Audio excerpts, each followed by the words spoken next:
what I mean is that when you create content, you always have your students in mind. You always have in mind that you want to help them, right? Hmm. Because actually your success is going to depend on it, right?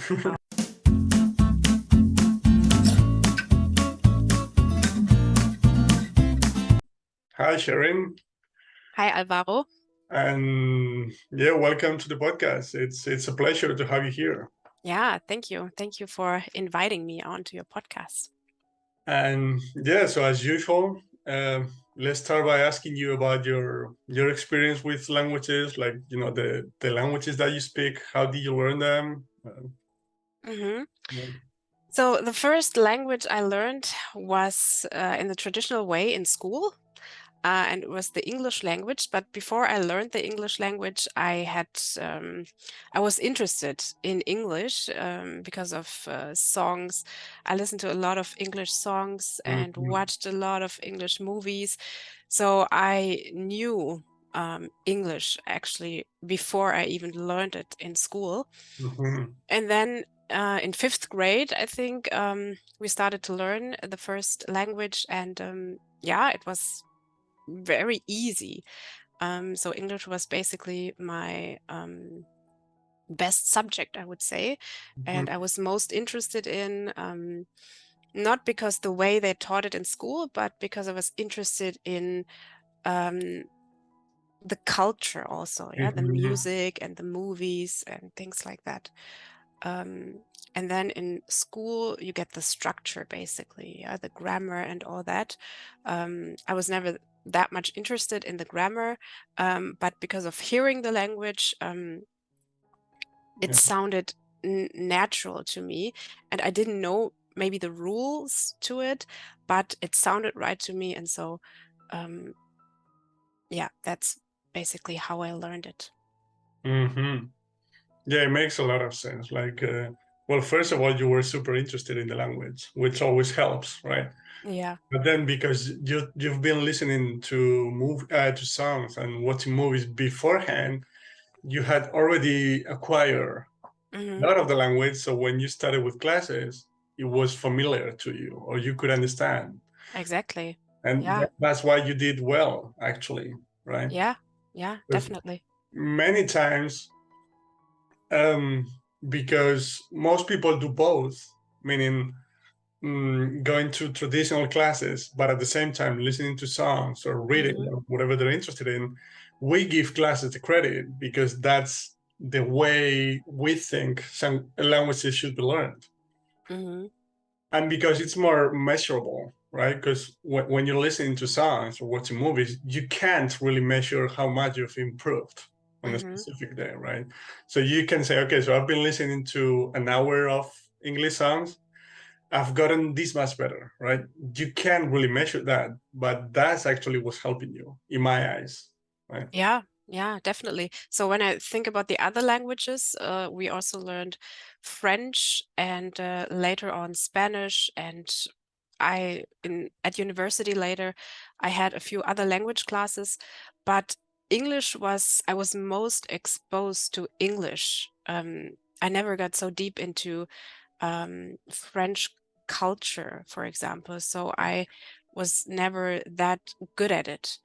Um, so when I'm learning a language, I would take the other approach. I would first see what am I interested in, or what do I like, for example, food or Mm-hmm. uh, as I said, music. And then from there, I would go uh, to the rest, to the structure and grammar. Yeah, right, right. So when you started learning French, you hadn't listened to French before, right? You were starting Exactly. from. Mm, Exactly. I never listened to French music or to movies, but I remember is we had an exchange. I didn't take part in the exchange, but a lot of other students did.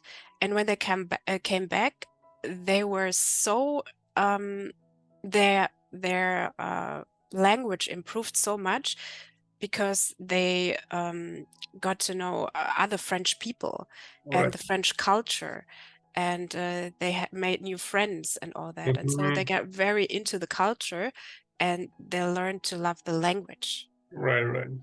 Yeah, I always think about that because I don't know if it's the whole, is it the chicken or the egg first? Yeah.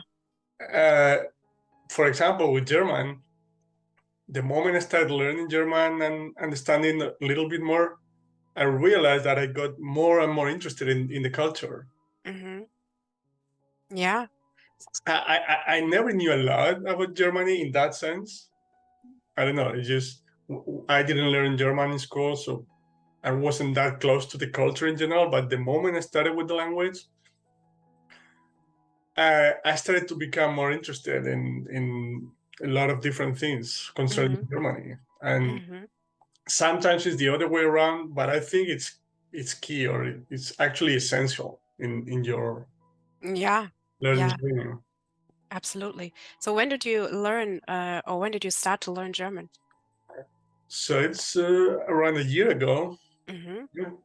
I'm still in that stage in which I'm consuming a lot of content, listening, but I can't speak the language yet, right? But yeah, yes, I've been. Well, first of all, I started because I started from scratch. Of course, there are some similarities with English, so certain words that you can understand right away because of English.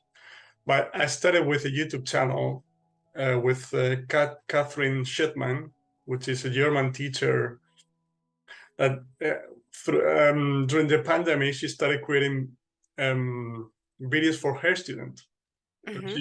She's a school teacher. She started creating like stories for kids, but in a comprehensible way with a lot of gestures, drawings, and so on. And they were comprehensible for complete beginners like me. So that's how I started, and then little by little, a little bit more complex resources on YouTube. But same thing, like my friend Anna from Comprehensible German. No, wait, no, not comprehensible. Natürlich German. Natürlich German. Yeah. She also started creating videos about German culture. Back to that point, she made it comprehensible. She makes it comprehensible, but she talks about German culture or yeah, a lot of different things about Germany. So it helps me learn the language, and it's interesting at the same time, right? Back to the point. And then I found your channel, which I recommend to everyone Thank you. listening to this, because you really do a great job of talking about real daily things that we go through, or your experience with real things, but in a comprehensible way. Yeah, it's interesting you say that, because the channel is for, it's probably not for absolute beginners who don't have any other knowledge of German. It's more for people who already know a bit. Like you said, you started like a year ago and you listened to German and you basically got into the language a bit. So for people who have that foundation, yeah, it helps, or it might be interesting. Not so much for complete beginners, unless you're very I don't know, you really want to learn the language and you want to figure it out, then maybe. But yeah, it's a challenge to make it natural, to talk about personal things, daily things, and at the same time convey the language. So I would say the ideal student would be a student who is active on its own. Yeah, I don't have English subtitles on it. There are only German subtitles. So you need to figure it out, or you need to be active, look things up if you don't understand them. And yeah, that's it's not that easy, basically. Yeah, I mean, I think I wouldn't be able to understand your videos if I was starting from scratch, like because I had that previous knowledge. I could understand your videos, right? Yeah. Yeah, but back to your point, back to what you're talking about. Well, first the subtitle part. Actually, I'm not a big fan of subtitles in the native language. So English, this case, like you talked about. So I really love the way you use German. Mm-hmm. Like for people, you can go to her channel and enjoy her videos, but you see that you like the stories you tell, you write them down as well, right? Yeah. And Yeah. that's helpful because it's the target language, it's German. But Mm-hmm. if you did that in English, like with English subtitles, I don't like that idea in general because my mind as a language student is going to go with what I know best, which is English in this case. And Mm-hmm. I'm gonna understand what you're talking about because I understand the English part, not necessarily because I understand what you're talking about in German. You know what I mean? Right? Yeah. So you read the English subtitles and then uh, you understand it basically in English and not so much. Right. I understand the story because I speak English, not Yeah. because I understand what you're talking about in German. Right. Mm-hmm. So Yeah. what I mean is because I have the English subtitles, Mm-hmm. you could be talking, I don't know, like fictional language, like Dothraki from Game of Thrones, right? Mm-hmm. And I Mm-hmm. would understand, but I wouldn't be connecting uh, the sounds in German or the words in German with their meaning. Mm-hmm. I see. Yeah, exactly. Yeah, I thought about putting English subtitles because sometimes you see comments or sometimes you get Mhm, emails. Can you put English subtitles? Not so many, but a mhm, few. And I thought about it, but then if you really want to learn the language, if you want to put the work into it, probably not. Yeah, if you want to go deeper into it, you can. Um, go to the website and there you have the option to translate it, but not mhm, like the whole text, but sentences or words. mhm. So that makes it a bit easier for you. Um, but yeah, I think I keep it in German for now. Yeah, yeah. I mean, I think those comments from people are our how to put it into words, like we adults, we freak out when we don't have conscious control over things, right? Mm-hmm. So we want to know at all times what we're listening to. It's like if we don't understand the whole thing, we freak out. So just give me the English subtitle so I can understand. Mm-hmm. But that's not going to help you learn the language, which is Yeah. the main goal. Yeah. And it's also you want to learn it instantly. And Yeah. a language, yeah, you probably do not learn instantly. It takes time, it's a process, and Mhm. you should take the time, yeah, to learn the language. So if you just need the language to pass a test or to get your certificate, then there's other ways to learn. But yeah, a language you should learn. Take your time, put the work into it, get to know the culture, and learn Mhm. it that way, I think. Yeah, absolutely. And I'd say when it comes to your videos, you're probably not gonna understand them if you're starting from scratch, like I Hmm. said. But if you've been listening to German, reading German for a while, like I was, you do a great job of using pictures and context and things to convey the meaning, right? So you don't really need the subtitles to understand what you're talking about because Hmm. you do a great job in that way, like I said. Yeah, thank you. I try to. I'm not a professional editor, so editing videos is definitely a challenge, and to visualize what I'm saying is also a challenge because you cannot sometimes not visualize every word Yeah, yeah. or even every sentence, but I'm trying to visualize as much as I can. Um, and the feedback that you gave me is good to hear Mhm. because I want them to see what they hear as Right. much as possible. Yeah. Yeah, sometimes you have some abstract concepts that they're really hard to visualize or to use Hmm. picture, right? Yeah. Like Yeah. like things like hope or things like that. It's just Mm, what image do you use for that, right? exactly. Yeah. Especially when it's so you cannot grasp it, then how do you visualize it? But now when I write a story, I try to be very, even if it's an abstract thing, I try to talk about it in a Mhm. um, um, how do you say that? Make it more, what's the word? Um, Not definite, but uh, so you can visualize it Mhm. basically. Mhm. Talk about it in a more concrete way, even Okay. if it's an abstract concept. So you Mhm. can give examples or how you see things, and Yeah. yeah, in that way. Yeah. Yeah. And I think, like, getting back to the first question and trying to connect that with content creation is because you have your experiences with English and French and Spanish. Hmm. You know what I mean, because you experienced that from the student standpoint. um, you know what you need to create in order to help your students or your viewers in this case, right?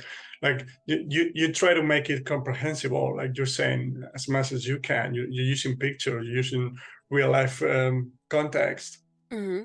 and then I guess you're talking about real life stories because you like that part, or because you think it's going to be the more interesting approach, or what was your idea there? Yeah, that's what I like to listen to when I go to YouTube and watch something. I like to watch personal things, like people talk about their everyday life or their experience. That's what I like to see. Um, and there's not a lot of else I can talk about other than my experiences. Yeah, if I have a topic that is abstract and I can only talk about what I think about it or how I see that without having that experience, it's difficult for me to write. So I always try to write something, uh, what I experienced. Mm-hmm. Yeah, that's basically All right. the concept of it. Yeah. And how about some conversations with other German people? I mean, the thing there is you need to not convince, but you need to tell the other person to communicate in a way that is comprehensible for your potential viewers, right? Hmm. But I think it gives you more content and more ideas to talk about daily life, or you can have people from different regions in Germany, and you can talk about the differences between, I don't know, people from Berlin and people from Bochum, right? Or Hmm. the north of Germany, or the differences between east and west, north and south. Hmm. Hmm. Um, yeah, Yeah. the food in different places, and Oh yeah. Yeah. I like to talk about food. I think I talked about food in a couple of videos. Um, right. But the concept is more like a diary style. Yeah, Mhm. or Yeah, that's what I had in mind at least. yeah, yeah, You at the beginning or at the end of the day, you write about your thoughts, um, about your life basically, and that's the concept of it. Yeah, if I want to talk about the differences about north and south, east and west, um, I can only talk about that in a way, if I have a conversation with someone else mm, and if I ask them, uh, right, what's your life there?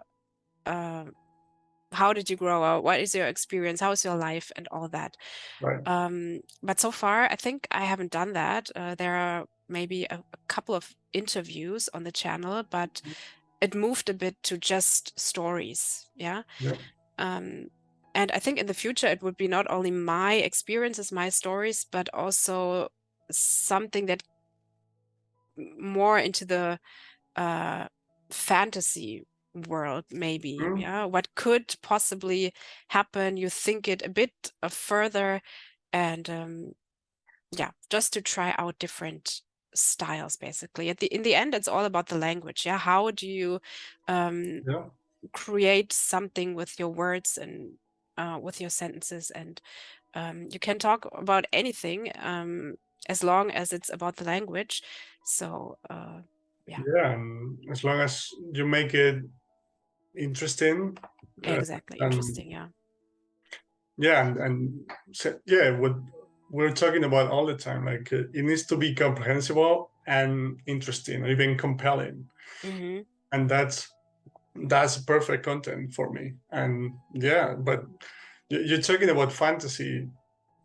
Yeah, I think like stories or fantasy, they also can be really useful because, well, first of all, for people who enjoy that, it's super interesting. And then the additional good thing about fantasy or stories is that how can I explain that? When you're creating everyday everyday life content, Mm-hmm. you're talking about different things that you do in your daily life. People may tend to pay attention to the specific structure you're using to describe your life, right? Mm-hmm. Because our conscious mind as adults thinks that that's something we can use in a life.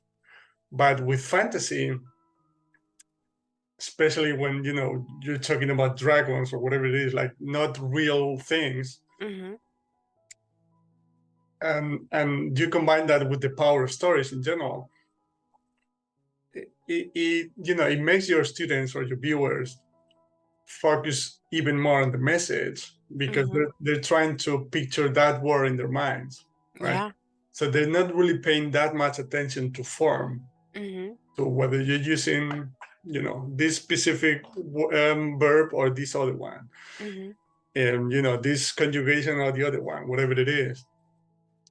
So that's really useful as well. And Yeah. and yeah, fantasy, you can talk about, you can create pretty much any type of story that you can think of, right? Yeah. Exactly.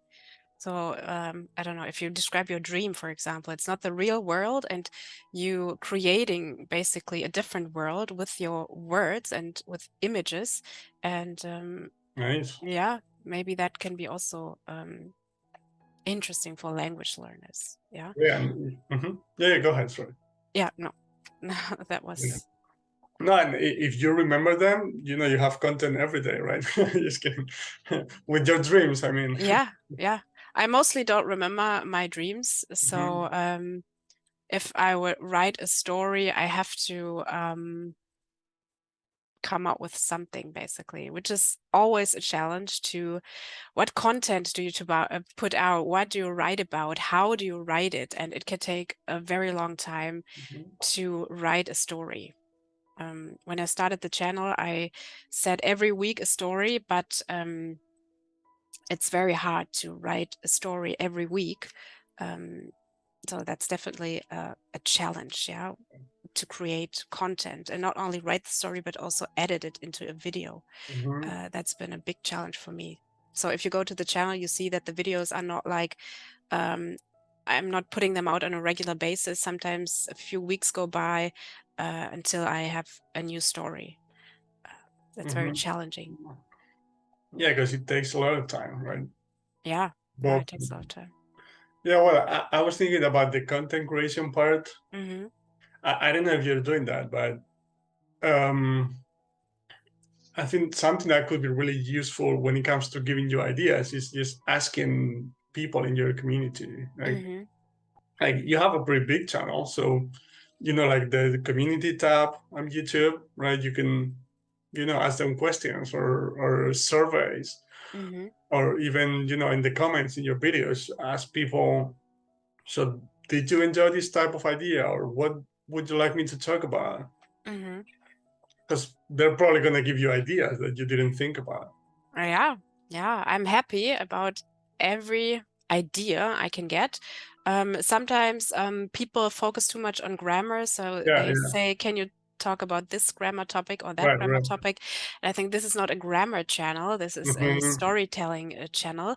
But even if they don't write it to you directly, you can see how many comments you got on that video, or what type of comments do you get? What type of emails do you get? So you can see if that was an interesting topic, or maybe it was too difficult, maybe it was not interesting enough. So even if they don't tell you directly, you know, Right. you still know.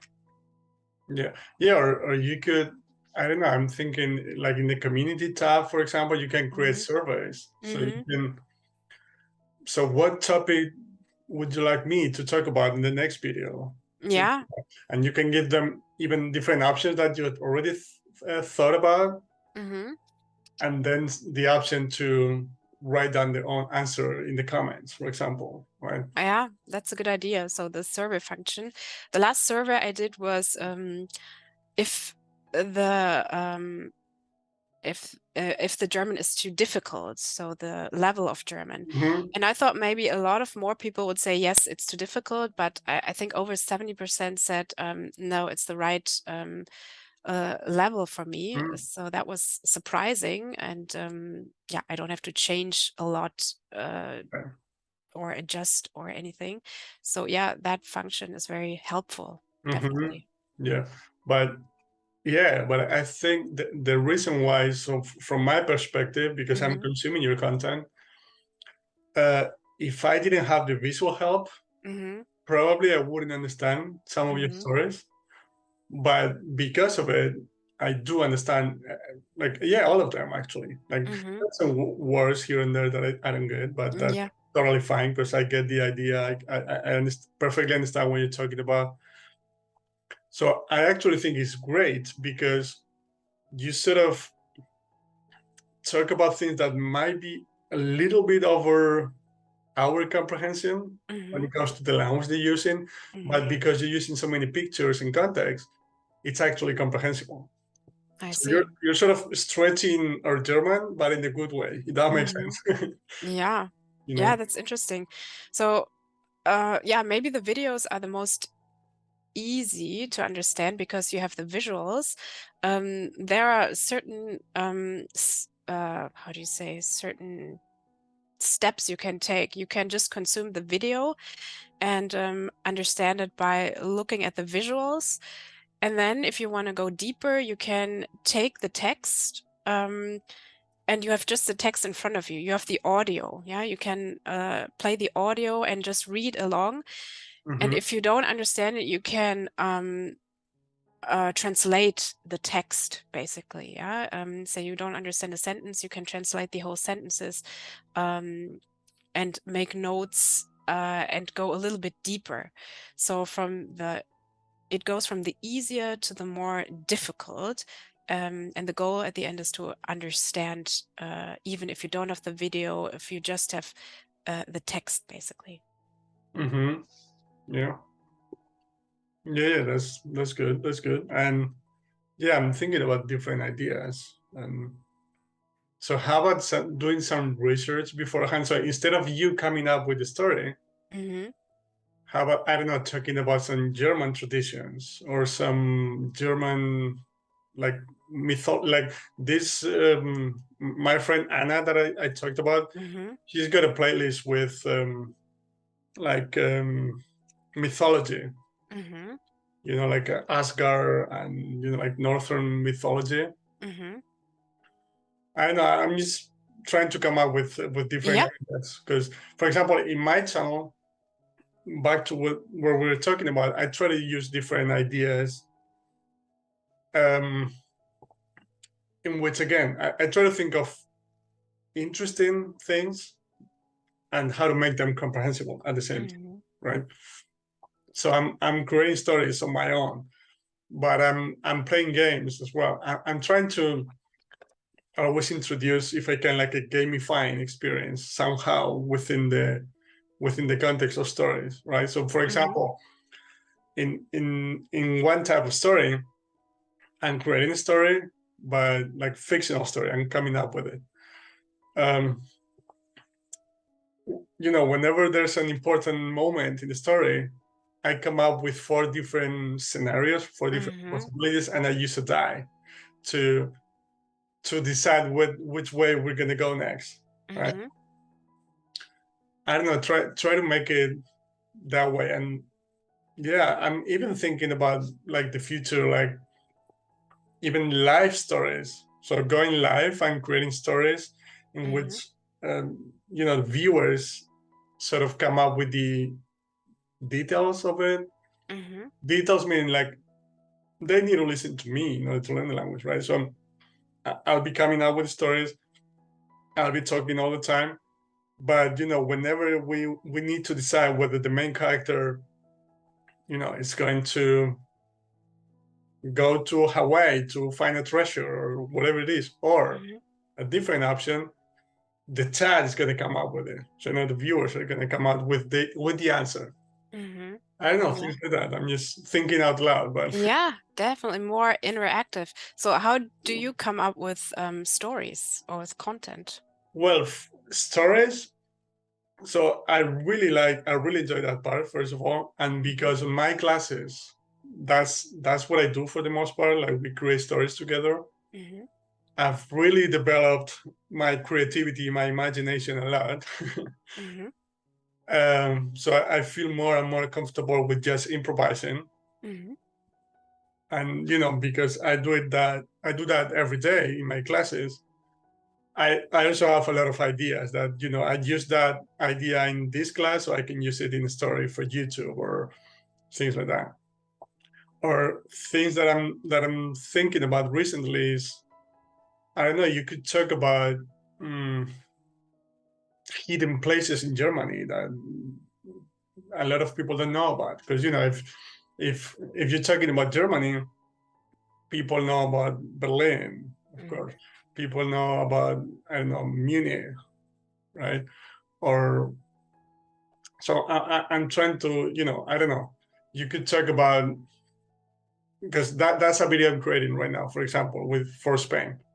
So 7 wonderful places that you didn't know about in northern Germany, for example. And instead of talking about Hamburg, you talk about little villages or little landmarks or wonderful landscapes that not a lot of people know about, or or traditional food from Germany. Yeah. I even started a series in which I haven't created any video in a long time in that topic, but I talked about just one real life topic, and I talk about my opinion on it, whether it's overrated or underrated for me. So actually, in one episode, I talked about wine. I know that was going to be controversial, but no, just kidding. But you don't need to go that route. But so I talked about wine being overrated, but that's my opinion. Of course, that's totally fine. But it's a real life topic, and at the same time, I'm talking about my opinion, and then people can talk about their opinion in the comments. So you sort of take the attention off of the language itself and focus it on the topic, which is what you want to do as a language teacher, right? Yeah. Yeah. So if you, for example, talk about 7 underrated places, have you been to these places, or do you just research about these places, or what do you do? Yeah, the one actually I created the video, but I need to edit it. It's I haven't been to those places, so I've done some research, but I use pictures as well, right? So I create the script first, right? But then I have a picture, so and viewers are going to see the picture, and with a pen, like a virtual pen. So okay, so this place is in this specific point in Spain, and you see these amazing mountains, and I can point at them and and circle them with like the virtual pen, And so I talk a bit about their history, and or how they, if they're a natural thing, how they formed, right, or whatever it is.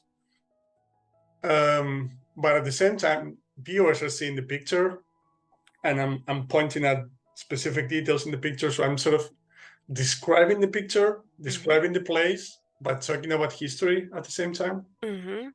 Yeah. Yeah, I can imagine that that would be very interesting for a lot of people who want to know more about the country and the culture. Um, Another challenge is also when I do the visuals, you only have a certain um, how do you say, a pool of images that you can take. So if you want to, for example, talk about a very specific place or thing, you either have to go there and photograph it yourself, or you have to research a lot. Sometimes you cannot use that picture because of copyright issues Right, and all right, that. So all this comes also into play of what you're talking right, about, how you're talking about it, and all that. right. Yeah, yeah, or you could. Yeah, I see what you mean. Or you could just, you could talk about more popular Hmm. landmarks or tourist destinations or whatever it is, because you're going to find pictures like copyright-free pictures of the Brandenburg Gate, for example. Hmm. Oh, definitely, yeah. So you Yeah. can just put a picture of the Brandenburg Gate. You can describe things while you talk about the history of it, or Hmm. what the this little carriage means, Hmm. or why it's there, and Yeah.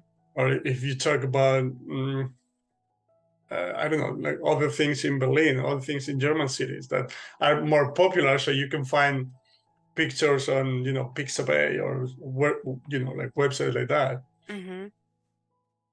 Yeah. and describe them at the same time. You describe the picture while talking about the history of the place. Hmm. And I think, I mean, I'm thinking about my perspective as a student. I would Hmm. love that. Hmm. Yeah, that is for a lot of people very interesting. Yeah, to learn about the history and the culture. That's what a lot of people want. Yeah. Yeah. Yeah. And I've even done a couple of videos about like virtual city tours. Oh, yeah. So yeah, again, you have to do some research. But for example, the first video I did was Krakow, the city where I live. So I knew a lot of the things already. Hmm. So well, but you can go through YouTube videos or websites, learn a little bit about the history. Yeah. Hmm. Yeah. What I like to see is those, they're called walking tours. Mm-hmm. So people just go with their camera and just walk from one place to the other. I watched a few from, I think, New York, and they just do a 2 hour walk, uh, just about, and they're not talking that much. Yeah, if they pass like it's a certain restaurant or a certain landmark, they Mm-hmm. talk about it, but just to see, the how the streets look, how the people look, how the stores look, that alone is interesting to me. Yeah. That's an idea I've been thinking about, like because especially cities like New York, there Hmm. are a lot of copyright-free videos like that you can Hmm. actually use in your videos, and you're the one describing what's going on. You Hmm. know, so you put up the video of like people walking in New York. You're gonna find videos of every single type, right? Hmm. It's New York, so you can use the video, so viewers look at the video like people walking in New York, but you're describing what's going on, right? So Hmm. you're talking about, so now they're going to Central Park because they want to visit. You can even create your own story, right? Just they're going to Central Park because they're meeting a friend from Germany, just making it up on the fly, Hmm. right? But Hmm. and yeah, that's something that I'd love to do as well. And I'm just coming up with ideas now. Yeah. What another one that I started that I want to do more of is, so I took all movies, like copyright free movies, right? Like Western movies from the 40s, 50s, things like Hmm. that. And my idea was to play like, I don't know, 4 or 5 minute scenes, Hmm. but to make it more of a game again, my idea is to play the what's going to happen next thing. So to give you an example, the video I created, there's a train. The Hmm. first scene, there's a train, and at some point I stop the video Hmm. and I give the audience four options. So Hmm. what do you think is going to happen next? so the train is gonna arrive, peacefully at a village. Mm-hmm. Option number 2, they're gonna have an accident. Option number 3, like 4 different options, Mm-hmm. and they have to guess what's gonna happen next. Mm-hmm. And that's for your lessons or for the videos you do? That was a video on YouTube. Okay. Yeah. So I'm describing obviously the movie's mute, right? So I'm Mm-hmm. describing what's going on in the movie, Mm-hmm. but 3-4 times in the video, I stop the video Mm-hmm. to give them 4 options, Mm-hmm. what they think it's gonna happen next. Yeah. So for example, this one was a Western movie. Mm-hmm. So at one point, 2-3 guys enter the typical saloon, like the bar from the Western movies. So what do you think is gonna happen now? They're gonna get into a fight, like typical. That's actually what happened, by the way. Mm-hmm. But so you think about 4 different outcomes, and they're not really choosing like people at home, but you give them 4 options so they can think about what they think is gonna happen next, Mm-hmm. and then at the end of the video they can let you know in the comments like how many did they get right, for example, right? And they're gonna see the next scene, so they're gonna see what happens next, so they're gonna know if they got it right or not, right? Mm-hmm. But I don't know, it's just a way to make it interesting and sort of game-like experience. Yeah. Yeah, I like that idea. Um, uh, yeah, I think I often want them to participate more, but you have to give them the option, to participate. So that would be, yeah, a good option if they can decide what's going to happen next or what does this character do. Right. Um, yeah, I Yeah, like that idea. when I'm creating story, at the end of it, at the end of one chapter, the main character is going to have to decide what he's going to do about this specific thing, or is he, I don't know, is he going to talk, is he going to call his friend or his mom or whatever it is. Mm-hmm. But so at the end of the story, I ask them an open question, like sort of what's going to happen next, but instead of a video in which we're going to see what happens next, they come up with their own ideas. Mm-hmm. So I choose one to create the next chapter. Mm-hmm. Yeah, yeah. There are also these books that do the same thing. You can decide, do you want the character to go to this door or do you want the character to go this way? And if you want them to go this way, then turn to page 6 or something like that. And so you have different versions of the book depending on which decision you make. Yeah. Yeah. Yeah, they call like Pick Your Own Adventure books, I think. Say again? I think they're called Pick Your Own Adventure books. Right? Oh, okay. Actually, I use that idea in my classes. I haven't used it on YouTube yet, but in my classes, we're creating the story. So we're creating the story first, and then we can read it. So you can use them twice. So and that gives you more options as well. And there's a website, I think it's called bookgame.me. Well, I write it down afterwards, but so you can actually create those books, right? So you write, the first page, or at the end of the page, the character needs to decide between 3 different options. So you create them, right? And I use those in my classes, and we create those with the students. So the main character needs to, he's got a problem or she's got a problem. 3 different options, right? So if she or he decides to take this option, this happens. Just like you said, but you can actually create those books. Yeah. And afterwards, you can read them with your students. Or I need to think about how to use that on YouTube when you don't have the live feedback, right? Yeah.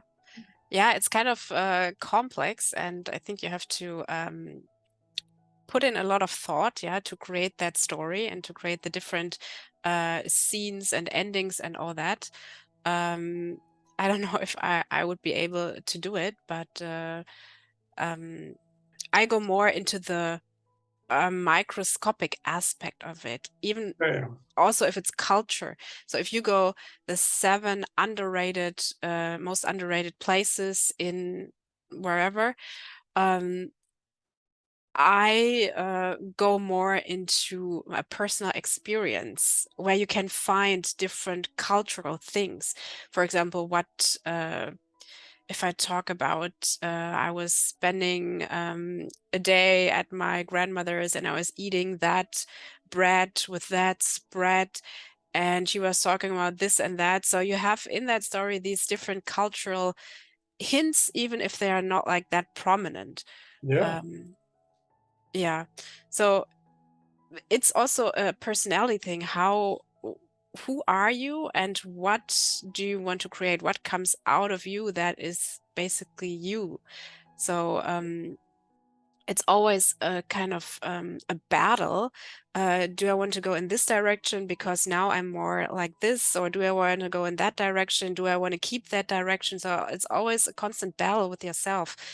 Um, what do you create and how do you create it? Um, yeah.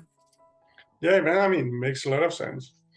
Like I personally love the storytelling, story creation Mm-hmm. thing because I enjoy that as a content creator, but as someone consuming that content, like Mm-hmm. stories and fiction and so on. And I love reading fiction books as well. So Mm-hmm.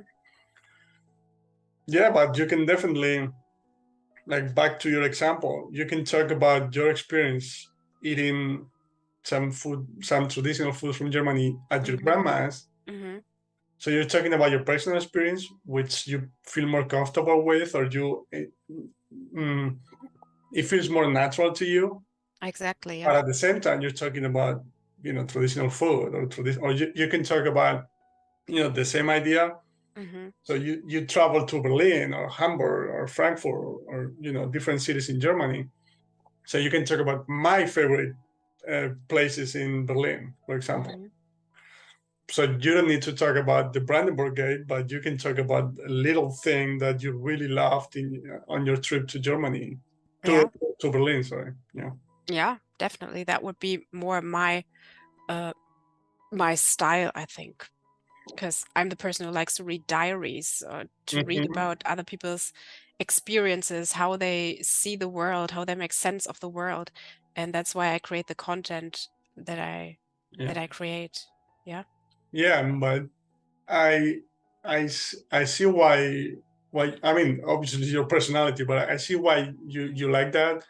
But I love that. I mean, I think it's really helpful. Sorry, I can't find the word today. Mm-hmm. I think it's super helpful from the student point of view as well. Like that style, Mm-hmm. it really helps you understand what you're talking about. Yeah. So Uh, yeah, we can think about different options in that way. But for people listening to this episode, go to her channel. mm-hmm. consume her stories, and people can let us know if they enjoy that. And back to the community example, that you can ask them about what topics they want you to talk about, or different ideas, Mm-hmm. but then you can adjust them to your style again, right? Mm-hmm. Yeah. So you can keep, sorry, you can stick to your style, but they're gonna give you a lot of ideas. I'm sure Oh, yeah. that's Yeah. the ones we're coming up with now, right? Like, I'm sure you've visited a lot of different cities in Germany, right? So you can talk about. I was thinking, did I? But yeah, I did. Yeah, I know a few cities. But yeah, if there are German language learners out there who see this, yeah, and go to my channel, give me some feedback if this is helpful or what else you would like to see. Yeah, I always love feedback. I get too less of feedback sometimes, I think. So the more feedback, the better. It doesn't matter if it's good or if you have some critique. Yeah, I'm open to anything. Hmm. Yeah, yeah, but I personally think they're super useful. Yeah. So Thank you. I want you to create more content. I try. I try. Of course, of course. Nah, just kidding, just kidding. I mean, not kidding. I obviously love that, but whatever you can do, and that's not a problem. Yeah. Yeah, but also I was thinking about a way in which you or me, we can create more content while keeping it natural and interesting, Mm, but not spend as much time in editing, so we can create more often, right? hmm That's something I'm always obsessed with. Yeah. Yeah, and it makes sense because on the one side you have your idea, your vision, what you want to do, and on the other hand, it's a business that you need to keep going, basically. And how do you uh, put those two together, which is a struggle for me. I put too much time and too much thought maybe into the content, and then after that, I have to figure out how do I implement all that.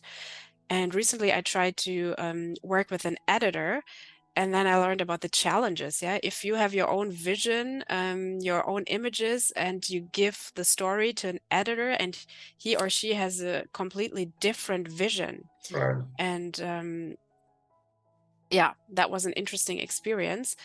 But yeah, in the future, I have to think more about how can you make it more sustainable, because it's a business. Yeah, you have to make it. You have to make money off of it if you want to keep doing that. And how do you do that? That's always Mm-hmm. difficult. Yeah. Right. Yeah, no, and at the same time, looking at students again or viewers, when it comes to languages, when it comes to language acquisition, what students really need is as much input as possible, right? hmm So if you're creating 2 videos a week, for example, you're gonna be helping your students more if you're creating just one every 2 weeks, for example. hmm Right?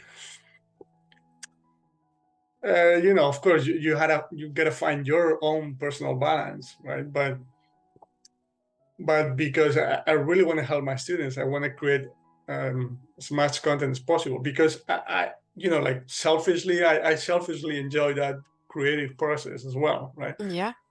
So it's not only about putting out more content to help my students, which is the main thing, of course, hmm but I also enjoy that part. So I'm obsessed with thinking about ideas that I can create, not in a hurry, but that doesn't take me forever to edit hmm or write beforehand, hmm And I think Yeah. those cultural things could really be helpful in that way. hmm Or your experience with trips to other German cities, or your trip in Thailand, or you can talk about little pieces about your opinion about specific topics, or cultural shocks, hmm differences between your home country and your trip to that specific country. hmm Yeah. Yeah. Yeah. At this point, I came to the conclusion that you can basically talk about anything. Yeah, it doesn't really matter as long as it's your perspective. Yeah, and other people have their perspective, and they can um that's a foundation you can talk about. So oh, interesting, you experience it this way, I experience it this way and that way, and so you can talk about anything. It doesn't really matter. So the next topic I'm going to do is heat. Yeah, the heat wave. We had a heat wave recently, yeah, where it got really hot. And how do you cope with it? Yeah, I know in other countries it gets much hotter, but this is our experience. This is the hottest it got recently. And how do you Yeah. cope with it? So it's how do you say, it's a big issue, but you can it in talking about it, or in talking about your own experiences, you make it on a micro level, basically, and share your experiences like that. Yeah, you don't have to go into like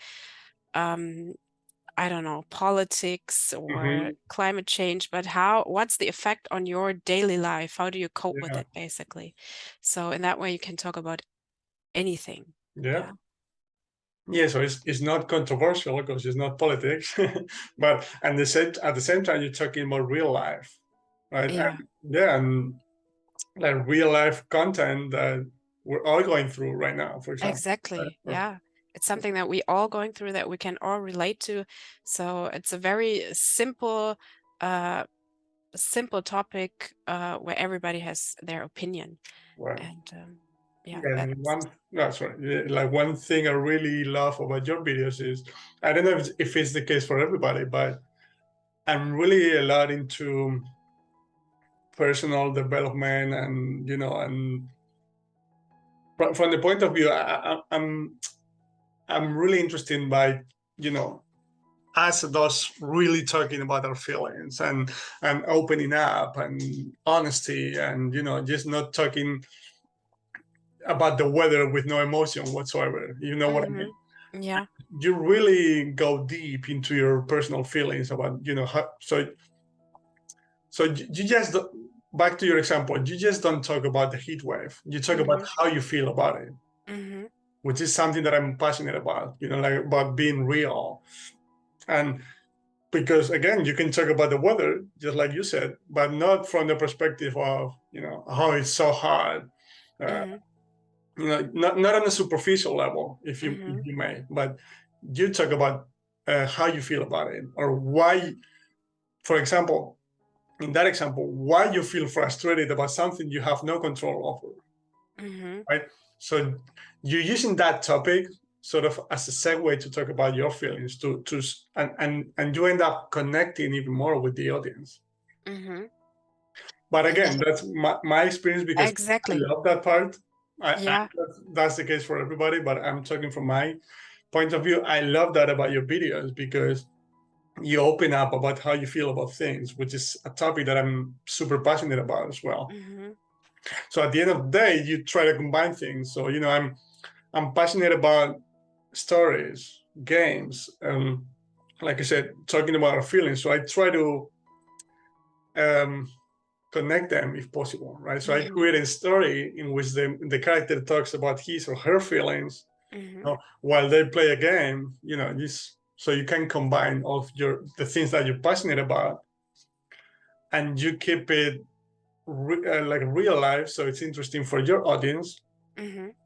And because you have feedback from them, you know what topics they're interested in, right? So you Mm-hmm. can talk about those topics from your perspective, right? So you can actually put everything together and talk about the things that you're passionate about in the way you want to talk about them, Mm-hmm.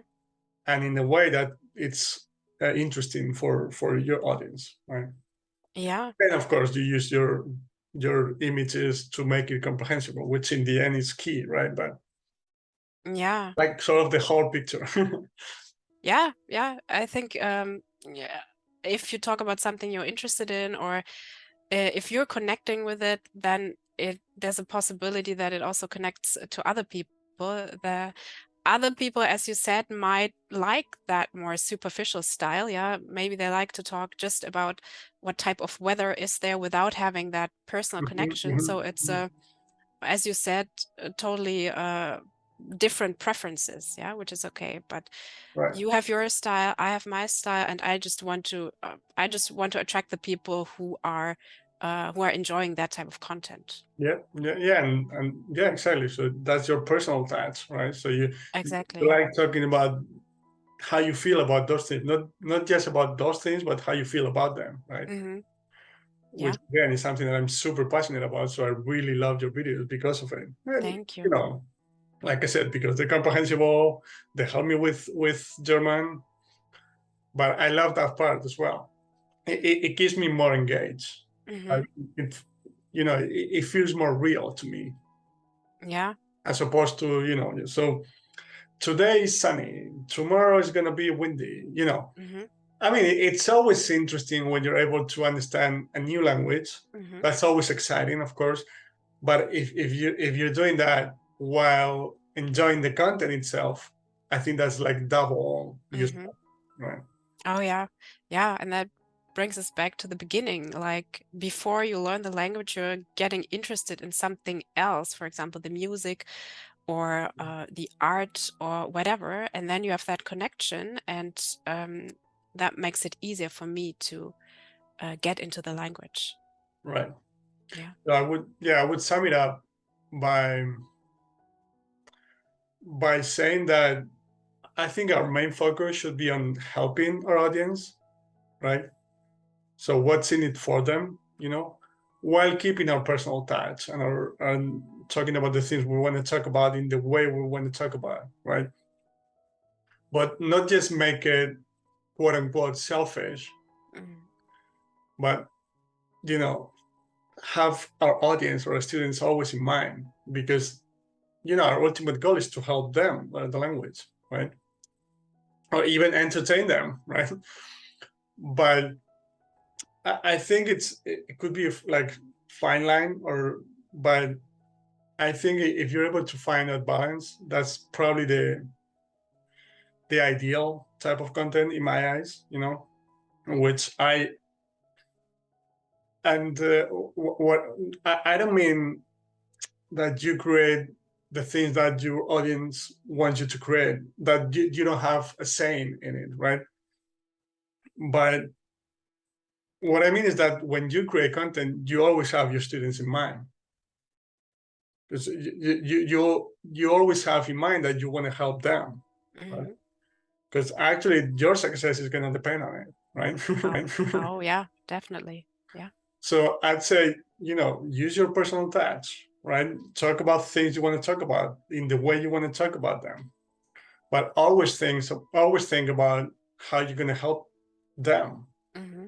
right? And that might be using more pictures so you help them understand, or whatever it is.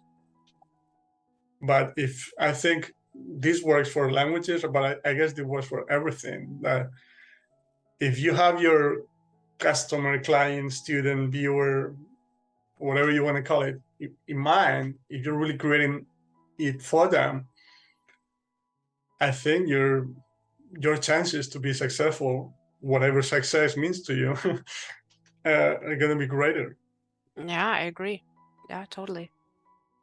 Yeah, uh, absolutely. It's a line between satisfying your viewers or your customers and still being true to what you want to do. Yeah, And if you can do that, yeah, I also think you're going to be successful, definitely. yeah, which is totally fine and doable. Like Hmm. you don't have to compromise either way, right? Hmm. You can get both. Right. All right. So yeah, that was a bit of a different episode, but I really enjoyed it because at the end of the day, like I said, I encourage everyone to leave your comments down below, because did you find it interesting? What type of content would you like to see from me or from her or in general? Hmm. Um, for those who went to look at her channel, give us feedback as well. Yeah, please, please. I'm happy about any feedback, positive or negative. Yeah. The viewers have a lot of power or a lot of say. Sometimes maybe they don't realize, but if it's possible, I will adjust, yeah, and I will listen. Yeah. So I'm happy about any feedback. Yeah, and it takes just one idea to really click, and it might be an idea that you thought about yourself, but in a different way or Hmm. from a different angle, and that's gonna spark your creativity, and you're gonna be able to create so many more videos because Hmm. of that one idea, right? Like I get ideas all the time from conversation with people, or Hmm. from listening to podcasts myself. Hmm. Not about language learning, but about different things. Like, to give you a final example, like a year ago, I was listening to a podcast in Portuguese, Hmm. and in which they talked about like what if, or alternative scenarios. Like, what if I don't know. I'm trying to remember any episode now. What if humans could fly, for example, right? Or things like that. What if scenarios. Hmm. And I thought about, so I can really use that in my classes or my YouTube videos. Because again, it's a story you create, but you talk about a somehow real scenario, right? Mhm. And that gave me ideas for content. And so, that happens all the time. Yeah, yeah.